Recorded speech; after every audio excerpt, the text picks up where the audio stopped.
ผู้ฟังเอ๋ยขอตัดตอนข้อเรื่องขอตัดตอนอีกสากรมาเอาตอนถูกสนใช่น้ำรอไพศาลมาเชิญเจ้าเข่าสู่เมืองผู้แล้วบัดนี้พี่น้องมาพบกับตอนมาเชิญองค์พระเวทเข่าสู่เมืองอีกฉากหนึ่งพี่น้อง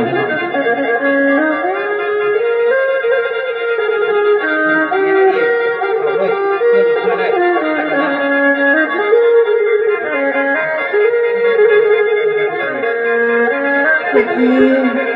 เวทจันโดนมากับแม่จันลูกหลานน้องเสด็จแม่ลูกกับเมืองกับเสด็จแม่บ่ได้ดอกเสด็จแม่ภาพรอไพเสมากลับบ้านกับเมืองเอาสาลูกเมืองบ่ได้ดอกเสด็จแม่เมื่อเป็นของบ้านของเมืองเอาสาลูกหลานแม่ว่าบ้านที่นางเมืองเจ้าพุทธดีผู้เป็นแม่พันได้ยินจังสั่นใจสะท้านนั่นวันไปนางบ่ได้นิ่งอยู่นอนเตย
แม่มาเซิ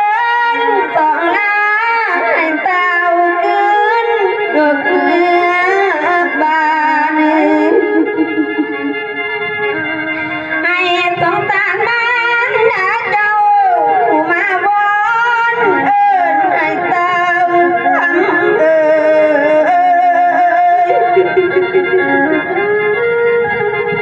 ลูกแม่เอ้ยบ่คิดหลายให้คิดหน่อยยังแก้วที่เม็ดเอิ้นโอ้ลูกจ๋าแม่มาบุญเยอะเอ้ยอยู่ลูกคือประตูของแม่ที่แท้จริงคืนเงินถ้าเดินลาคืนเงินดอกน้ำปีเดี๋ยวนี้แม่น้อยแห่งเย็นกายาน้อยอ่อนลง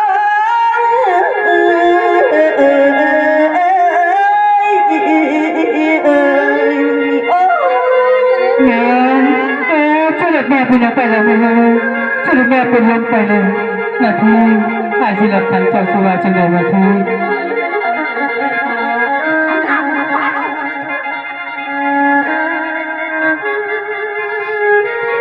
บาดแผลมุ่งแผลฟ้าเอ้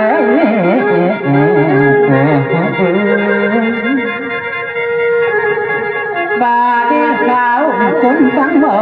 ลายที่นอลายเจ้าถามมาที่ใส่รอแก่เจ้าหารังบ่บ่คำแล้วแต่พาว่าเจ้าสิเว้าว่านัวสันใดองค์มาที่ใส่ศรัทธาต่อพระองค์บ่มีค่าหากอยู่บ้านสิกลับบ้านกะสิใช้กาหัวควา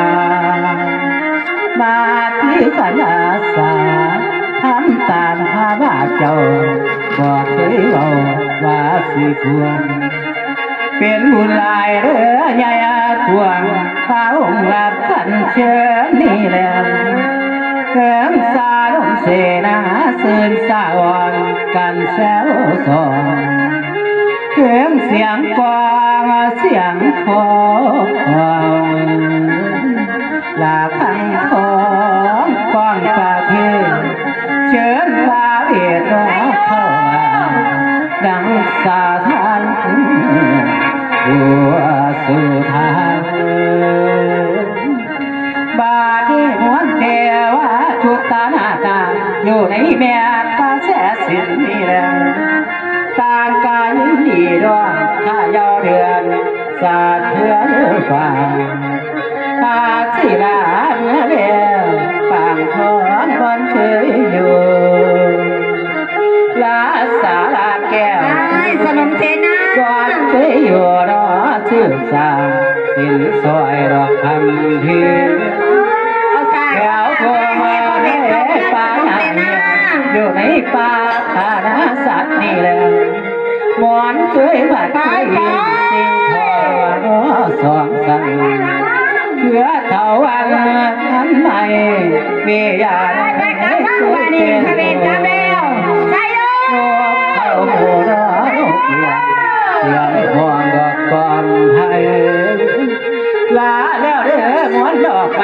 การเกี่ยวมาลาบานสายลำธารวันเคยไหลกว้างทำเสียนบ้างมีความงามยามหวงสักเท่าเด้อคุณเขาขี่มาเวยาแถวเขตป่าไม่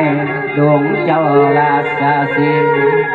ลาแล้วเด้อบ้านนี้ที่เคยนั่งข้าวสาชาทางน้ำตาสีเต้าลานอไรแดงเสียเกินเลี้ยงหวังแก้ว